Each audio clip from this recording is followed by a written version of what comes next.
Paano nga ba napasama ang dalawang Pilipino sa gitna ng pribadong mundo ni Jeffrey Epstein?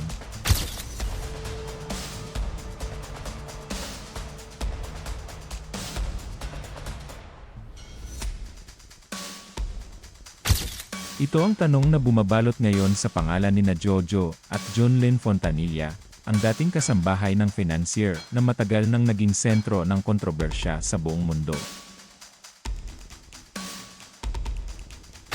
Bagamat simpleng kasambahay lamang sila, malinaw na ang kanilang trabaho sa paligid ni Epstein ay nagbigay sa kanila ng kakaibang akses sa mga pribadong bahay at estate ng mayamang financier, at maaaring nagbigay sa kanila ng pananaw sa mga pribadong aktibidad at kilos ng kanilang amo.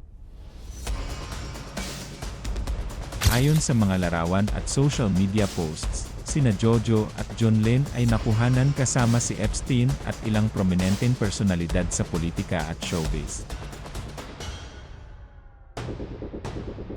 Kabilang dito sina Prince Andrew, dating Pangulong Bill Clinton, politiko na si John Kerry, aktres na si Hilary Swank, komedyanteng si Chris Tucker, at ang dating misis ni Prince Andrew, si Sarah, Duchess of York.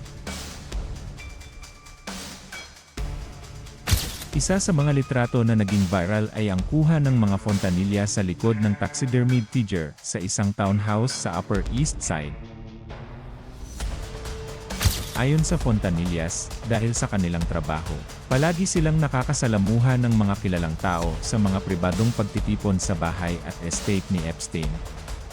Hindi sila opisyal na bahagi ng mga okasyon, ngunit ang kanilang presensya ay nagbigay sa kanila ng pagkakataong mapagmasdan ang kilos at galaw ng mga prominenteng personalidad at, posibleng, ang mga nangyayari sa paligid ng kanilang amo. Bagamat wala silang direktang kinalaman sa mga iligal na gawain ni Epstein at ni Maxwell, marami ang nagtatanong kung hanggang saan umabot ang kanilang kaalaman sa mga nangyayari sa loob ng pribadong mundo ni Epstein. Muling sumulpot ang pangalan ng dalawang Pilipino sa balita matapos ang pag-aresto ni Ghislaine Maxwell, na matagal ng kaalyado ni Epstein at ngayon nahaharap sa mga kaso. Ang posisyon ng Fontanilla sa paligid ni Epstein ay nagbigay sa kanila ng kakaibang perspektibo sa ugnayan ng mga mayayaman at makapangyarihang tao, at ngayon ay muling iniimbestigahan bilang bahagi ng mas malalim na pag-unawa sa network ng financier. Sa bawat litrato at encounter, nananatili ang tanong, ano nga ba ang alam nila?